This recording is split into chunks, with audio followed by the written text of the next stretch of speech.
여러분은 혹시 이런 질문을 스스로에게 던져본 적이 있나요? 내가 정말 나쁜 사람인 걸까? 아니면 왜 저 사람은 항상 내 탓만 하는 걸까? 이 질문들 속에 숨어 있는 진짜 문제는 무엇일까요? 그 답은 어쩌면 우리가 상대하는 누군가의 나르시시즘에 있을지도 모릅니다. 우리는 일상에서 다양한 관계 속에서 살아갑니다.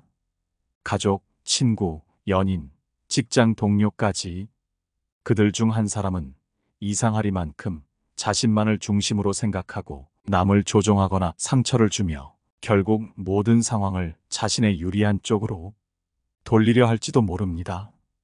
그런 사람을 우리는 흔히 나르시시스트라고 부르죠.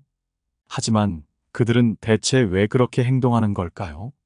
그리고 우리는 어떻게 해야 그들에게 휘둘리지 않을 수 있을까요? 먼저 한 사연을 들어보겠습니다. 혜진 씨는 몇 년 전 겉으로는 매력적이고 자신감 넘치는 한 남자와 연애를 시작했다. 처음에는 모든 것이 완벽했다. 그는 로맨틱했고 사소한 디테일까지 기억하며 혜진 씨를 감동시켰다. 하지만 시간이 지나면서 그의 행동은 점점 달라지기 시작했다. 작은 실수에도 화를 내고 혜진 씨가 무언가 잘못했음을 계속 암시했다. 너는 왜 나를 이해하지 못해? 너 때문에 내가 이렇게 힘들어.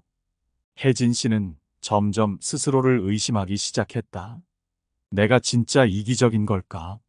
내가 노력하지 않는 사람일까? 하지만 모든 관계가 무너진 어느 날, 혜진 씨는 그의 행동이 단순한 질책이 아니었음을 깨달았다. 그는 자신의 잘못이나 불편함을 모두 혜진 씨에게 떠넘겼고 결국 혜진 씨의 자존감을 깎아내리는 데만 몰두하고 있었다. 그제야 혜진 씨는 이런 말을 던질 수 있었다. 이건 내 잘못이 아니야. 혜진 씨의 사연을 듣고 여러분은 어떤 생각이 드나요? 혹시 여러분의 삶에도 그런 관계가 있진 않나요? 누군가가 항상 자신의 편안함만을 중요하게 여기고 당신의 마음을 무너뜨리려고 한다면 그 관계를 어떻게 대처해야 할까요? 오늘은 여러분과 함께 나르시시스트들이 멘탈 붕괴를 경험하는 4가지 순간과 그 순간을 통해 우리가 배워야 할 교훈에 대해 이야기해 보려 합니다. 첫 번째, 거절의 힘을 알아라. 거절이라는 단어를 떠올리면 누군가는 거절을 두려워할 수 있고 누군가는 거절을 당하는 것을 큰 실패처럼 느낄 수 있다. 하지만 나르시시스트에게 거절은 그 이상의 의미를 가지는 행동이다. 그들에게는 자신감과 자존심을 무너뜨리는 치명적인 한 방이 될 수 있기 때문이다. 먼저 우리가 왜 거절이 중요한지 생각해 보자. 거절은 단순히 아니오라고 말하는 것 이상의 의미를 갖는다. 그것은 자기 자신을 보호하는 방패가 되기도 하고 상대방에게 우리 삶의 경계선을 명확히 보여주는 도구가 되기도 한다. 그런데 나르시시스트들은 거절을 마주할 때마다 격렬한 반응을 보인다. 왜냐하면 그들은 다른 사람들로부터 항상 자신이 받아들여지고 인정받기를 원하기 때문이다. 수지 씨는 한 회사에서 일을 하고 있었다. 그녀의 상사였던 김 팀장은 언제나 자신의 아이디어를 강요하고 수지 씨의 의견은 철저히 무시하는 사람이었다. 수지 씨, 이거 오늘 밤까지 끝내줘. 내가 이렇게 해달라고 하면 그냥 하면 되잖아. 처음에는 수지 씨도 거절하지 못했다. 하지만 점점 그 요구는 과도해졌고 결국 수지 씨는 매일 밤늦게까지 일하며 스스로를 희생하는 상황에 놓이게 되었다. 그러던 어느 날 수지 씨는 동료와의 대화를 통해 중요한 사실을 깨달았다. 수지 씨, 김 팀장님은 늘 그러세요. 거절하지 않으면 계속해서 무리한 요구를 해요. 이 말에 수지 씨는 결심했다. 다음번 김 팀장이 무리한 요청을 했을 때 죄송합니다. 오늘은 이미 중요한 일정이 있어서 어렵습니다. 라고 말해보기로 한 것이다. 그 결과는 어땠을까?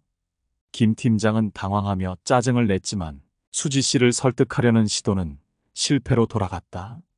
수지 씨가 단호한 태도로 자신의 입장을 고수했기 때문이다. 그리고 놀랍게도 그 후로 김 팀장은 더 이상 수지 씨에게 무리한 요구를 하지 않았다. 나르시시스트에게 거절은 단순히 원하는 것을 얻지 못하는 문제가 아니다. 그들에게는 자신의 권위와 통제력이 무너지는 순간이다. 그들은 자신이 모든 것을 지배할 수 있다고 믿고 그 믿음이 거절에 의해 산산조각 나는 것을 견디기 힘들어한다. 이처럼 거절은 우리가 나르시시스트와의 관계에서 스스로를 지킬 수 있는 강력한 무기가 된다. 아리스토텔레스는 말했다. 자기 자신을 지키기 위한 경계를 설정하는 것은 건강한 인간관계의 첫걸음이다. 이 말처럼 우리는 스스로를 지키기 위해 때로는 아니오라고 말할 수 있어야 한다. 두 번째, 무관심함을 보여라. 나르시시스트와의 관계에서는 관심과 반응이 그들에게 권력을 주는 연료가 된다. 나르시시스트는 다른 사람의 주목을 먹고 자란다. 칭찬이나 긍정적인 관심은 물론이고 심지어 부정적인 반응조차 그들에게는 자신을 증명할 기회가 된다. 그러니 우리가 그들에게 무관심으로 대응할 때 그들은 자신의 존재가 무시된다는 느낌에 깊은 상처를 입게 된다.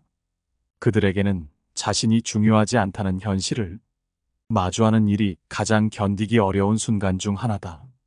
정우 씨는 친구 민혁과의 관계에서 점점 불편함을 느끼고 있었다. 민혁은 항상 자신이 중심이어야 했고 작은 문제도 과장해 이야기하며 모든 사람의 관심을 끌려고 했다. 정우야, 너 왜 내 말에 이렇게 무심하냐? 내가 얼마나 힘든지 너는 전혀 이해를 못하네. 처음에는 정우 씨도 민혁의 이야기에 귀를 기울였다. 하지만 점점 민혁의 요구는 끝이 없어 보였다. 어느 날 정우 씨는 민혁과 대화를 나누던 중 문득 이런 생각이 들었다. 내가 아무리 애써도 이 사람은 나를 배려하지 않는데 왜 나는 그의 감정에 이토록 휘둘려야 할까? 정우 씨는 작은 실험을 해보기로 했다. 민혁의 지나친 이야기나 과장된 표현에 대해 더 이상 반응하지 않는 것이다. 민혁이 이번에도 내가 제일 잘했지 않냐라고 물었을 때 정우 씨는 단순히 그랬구나라는 반응만 보였다. 예전처럼 과도하게 맞장구를 치거나 그의 감정적 요구를 받아주지 않았다. 처음엔 민혁이 당황하며 계속 정우 씨를 자극하려 했지만 정우 씨는 꾸준히 침착하게 무관심한 태도를 유지했다. 놀랍게도 몇 주까지 나자 민혁은 정우 씨를 통해 자신을 증명하려는 시도를 멈췄다. 그리고 정우 씨는 스스로를 더 이상 민혁의 감정적 요구에 소모되지 않도록 지킬 수 있었다. 무관심은 단순히 상대방을 무시하는 것이 아니다. 그보다는 우리가 더 이상 상대방의 요구나 행동에 휘둘리지 않고 자신의 감정을 주도적으로 다스리는 것을 의미한다. 나르시시스트는 무관심 앞에서 자신이 더 이상 영향력을 행사할 수 없다는 사실을 깨닫는다. 그들에게는 이것이 치명적인 타격이 된다. 심리학자 존 보울비는 이렇게 말했다. 사람은 자신의 감정을 스스로 통제할 때 진정으로 자유로워질 수 있다. 이 말처럼 우리의 감정을 우리가 주도적으로 다스릴 때 나르시시스트의 영향력에서 벗어나 자유로워질 수 있다. 세 번째, 진실을 드러내라. 살면서 누구나 한 번쯤은 진실을 외면하고 싶은 순간을 맞닥뜨린 적이 있을 것이다. 그 진실이 너무 아프거나 혹은 자신의 자존심을 건드리는 것이었기 때문이다. 나르시시스트에게는 이 진실이 더 큰 폭탄처럼 작용한다. 왜냐하면 그들은 자신의 허상을 유지하기 위해 사실보다는 자신이 꾸며낸 이야기에 의지하기 때문이다. 나르시시스트의 특징 중 하나는 자신을 과대평가하며 스스로를 실제보다 더 대단하게 보이도록 포장한다는 것이다. 그들은 자신의 허상에 타인의 동의를 얻음으로써 힘을 얻는다. 하지만 누군가가 그들의 주장을 논리적이고 냉정하게 반박하거나 그들이 감추고 싶어하는 진실을 드러낼 때 그들의 심리적 균형은 크게 흔들린다. 혜림 씨는 직장에서 나르시시스트 동료 민경 때문에 어려움을 겪고 있었다. 민경은 팀 내에서 언제나 자신의 공로를 과장하며 다른 사람의 노력은 은근히 깎아내렸다. 특히 회의 시간마다 내 덕분에 이번 프로젝트가 성공했어요. 제가 아니었으면 우리 팀은 이 정도 성과를 내지 못했을 거예요. 라며 자신을 칭송했다. 처음엔 모두가 민경의 말에 박수를 쳤지만 혜림 씨는 민경의 말에서 이상한 점을 느꼈다. 민경의 주장과 실제 성과가 너무나 달랐기 때문이다. 어느 날 혜림 씨는 프로젝트 결과 보고서를 준비하면서 팀원 각각의 기여도를 명확히 기록해 발표했다. 그 과정에서 민경의 기여는 미미했으며 팀의 성과는 모두의 노력 덕분임을 강조했다. 발표가 끝나자 민경은 불편한 표정을 숨기지 못했다. 혜림 씨, 그 자료는 조금 왜곡된 것 같네요. 라고 반박했지만 혜림 씨는 침착하게 말했다. 이 자료는 사실에 기반한 것이고 모든 데이터는 우리가 함께 정리한 회의록에 근거한 거예요. 혹시 수정해야 할 부분이 있다면 같이 검토해 볼까요? 민경은 더 이상 말하지 못하고 침묵했다. 왜 진실은 그들에게 치명적인가? 진실은 나르시시스트의 허상을 깨는 도구다. 그들은 자신이 만들어낸 이야기 속에서만 자신을 강하다고 느끼기 때문에 그 이야기가 무너지는 순간 자신감도 함께 무너진다. 게다가 진실은 감정에 의존하지 않기에 그들이 가장 잘 활용하는 감정적 조작을 무력화시킨다. 고대 그리스 철학자 디오게네스는 이렇게 말했다. 진실은 언제나 그 자체로 충분한 힘을 가진다. 이 말처럼 우리도 진실을 무기로 삼아 나르시시스트에게 휘둘리지 않는 방법을 익혀야 한다. 네 번째, 명확한 경계를 설정하라. 우리는 모두 한계를 가지고 있다. 감정적, 물리적, 심리적 에너지에는 분명한 한계가 있다. 그런데 나르시시스트는 이 한계를 무시하고 심지어 경계를 침범하려고 한다. 경계란 무엇인가? 경계는 자신을 보호하기 위한 심리적 울타리다. 자신의 가치, 시간, 에너지를 스스로 결정하고 지키기 위해 필요한 것이다. 나르시시스트는 주로 이 경계를 허물기 위해 감정적인 압박을 가하거나 상대를 죄책감에 빠뜨리는 전략을 사용한다. 이 때문에 경계를 세우는 것은 매우 중요한 방어책이 된다. 지수 씨는 5년 동안 친구 수연과 친하게 지냈다. 하지만 시간이 지날수록 수연의 행동에서 이상함을 느꼈다. 수연은 항상 자신의 문제를 들어달라고 요구했고 자신의 의견을 무조건 지지하지 않으면 화를 냈다. 지수 씨가 피곤하거나 일이 바빠 거절하면 너 진짜 이기적이다라며 공격적인 말을 하기도 했다. 지수 씨는 점점 에너지가 고갈되었고 수연의 요구를 들어주지 못하면 죄책감을 느끼는 자신을 발견했다. 그러던 어느 날 심리 상담을 통해 경계를 세우는 방법에 대해 배우게 되었다. 상담사는 이렇게 말했다. 수현과의 관계에서 자신의 경계를 분명히 하고 그 경계를 지키는 것이 중요합니다. 그리고 그 과정에서 죄책감을 느끼지 않아도 됩니다. 왜냐하면 그건 여러분이 잘못한 게 아니라 상대가 스스로 책임져야 할 문제이기 때문입니다. 지수 씨는 상담사의 조언을 실천에 옮겼다. 수현이 힘든 이야기를 늘어놓으며 도움을 요청했을 때 지수 씨는 이렇게 답했다. 미안하지만 지금은 내가 그 문제를 도와줄 수 없는 상태야. 너에게 시간을 내주고 싶지만 내가 먼저 쉬고 회복해야 할 필요가 있어.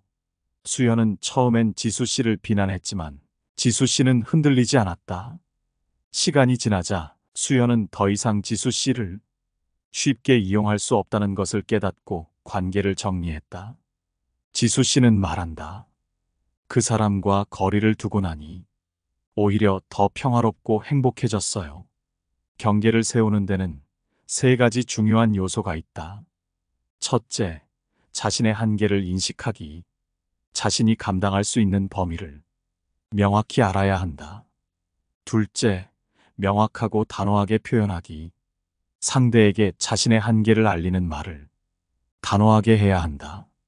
셋째, 상대의 반응에 흔들리지 않기.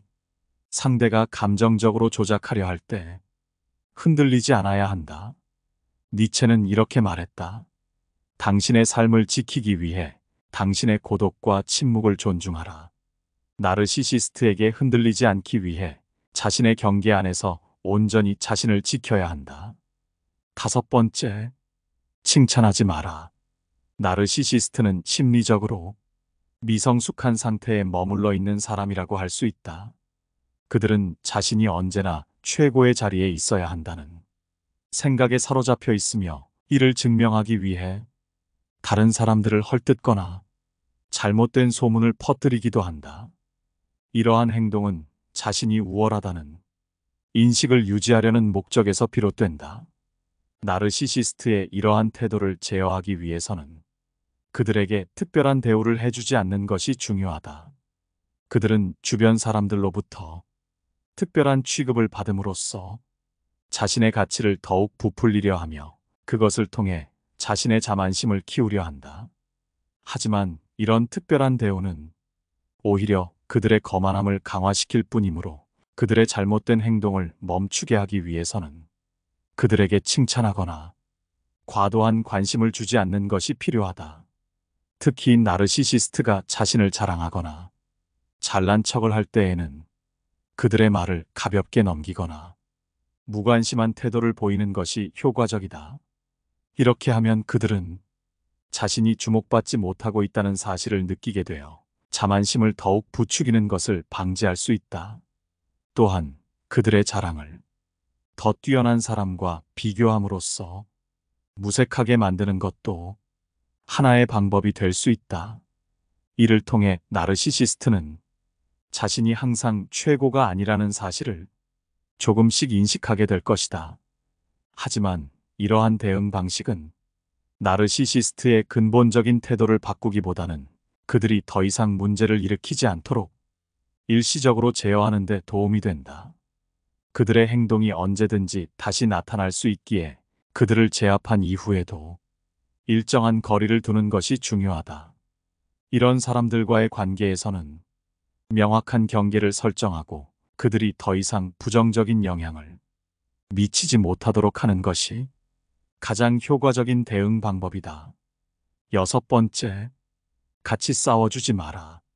나르시시스트를 비참하게 만들고 이들이 더 이상 덤비지 못하게 만들려면 이들과 같이 싸워주지 마라.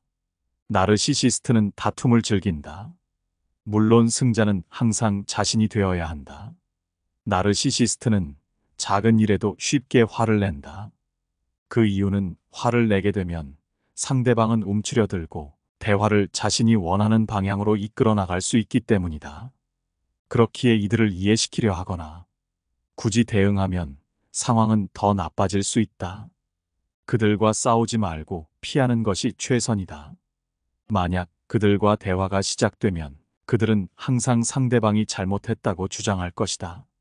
이때 절대 그들의 함정에 빠지지 말아야 한다. 이들과 말다툼을 시작하는 순간 이들의 머릿속에는 이미 자신이 이긴 그림이 있기에 억지를 부려서라도 말다툼에서 이기려고 한다. 그렇기에 다투지 말고 어린아이를 훈계한다고 생각하라. 이들이 가장 고통스러워하는 것은 타인의 무시이다. 애초에 상대조차 할 가치가 없는 사람처럼 아이 취급하며 단호하게 무시하라. 상대방의 관심을 먹고 사는 나르시시스트에게 무시는 참을 수 없는 굴욕이자 다시는 겪고 싶지 않은 고통이다. 이들이 너가 잘못했잖아 라고 따지면 아 그렇구나 라고 대답하라. 나르시시스트는 잘못해놓고 그게 무슨 태도야? 라고 말하면 말이 통하는 사람과 말을 해야지 말도 안 통하는 사람이랑 어떻게 말을 해? 라고 대답하면 그만이다. 굳이 같이 열내면서 싸우거나 자신의 잘못을 인정하며 변명할 필요 없다. 이들과 감정적으로 대해서 이길 수 있는 사람은 거의 없다. 그들은 언제나 자신이 옳다고 믿기 때문에 우기고 거짓말을 써서라도 이기려고 든다. 그들과 논쟁하는 것은 무의미하다. 그들에게서 멀리 떨어지는 것이 가장 현명한 선택이다. 우리는 나르시시스트와의 관계에서 조심해야 한다. 그들이 화를 내기 시작하면 우리는 그 상황에서 벗어나야 한다. 그들과의 논쟁은 우리에게 스트레스만 줄 뿐이다. 적당한 거리를 유지하면서 그들과의 관계를 관리하는 것이 중요하다. 7번째, 감정적으로 대하지 마라. 감정적으로 대하지 마라.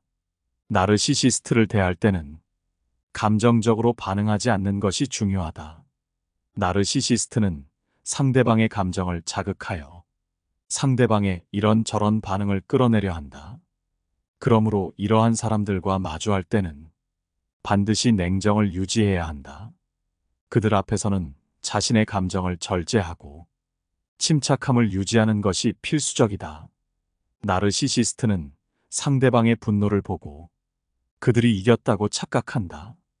그들은 상대에게 불안과 공포를 주며 그들의 마음을 마음대로 조종하려는 악의적 의도를 품고 있다. 그러므로 그들에게 화를 내거나 감정적으로 반응하게 되면 그들의 행동을 오히려 부추길 위험이 커진다. 그들은 당신이 자신에게 지배당하고 있다고 느낄 수도 있다. 그렇기에 그들과 대화할 때는 차분함을 잃지 않고 감정을 드러내지 않는 것이 중요하다. 이런 태도는 그들에게 예기치 않은 반응으로 다가올 것이다. 당신의 감정을 알 수 없는 담담한 태도에 그들은 당신을 조종하기가 어렵다는 것을 깨닫게 된다. 이러한 무관심은 나르시시스트의 의도를 무력화하는 효과를 가져온다.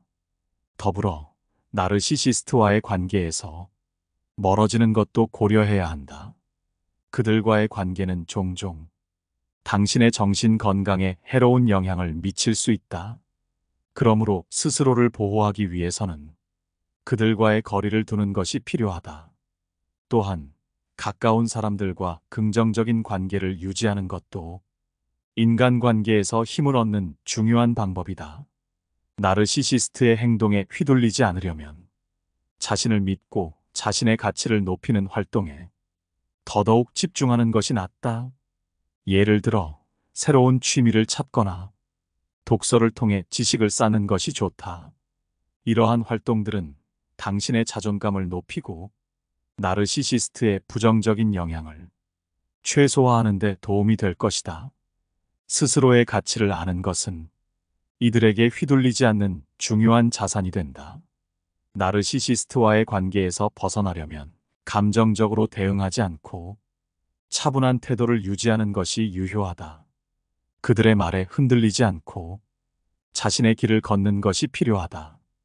당신의 감정은 소중하며 그것을 지키는 것이 가장 우선이다. 나르시시스트의 세상에서 벗어나 자신의 행복을 찾아 나서는 것이 중요하다.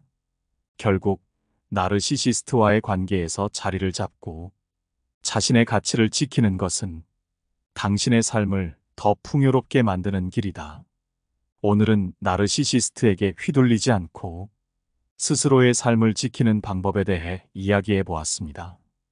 우리 모두는 존중받고 사랑받아야 할 존재입니다.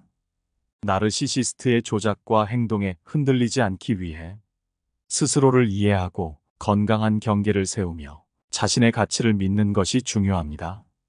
철학자 니체는 이렇게 말했습니다. 자신을 사랑하는 법을 아는 사람만이 타인을 사랑할 줄 안다. 이 말처럼 여러분이 스스로를 더 아끼고 사랑할 때 더 건강하고 의미 있는 관계를 만들어갈 수 있을 것입니다. 오늘 알아본 지혜가 여러분께 작은 위로와 깨달음을 드렸기를 바랍니다.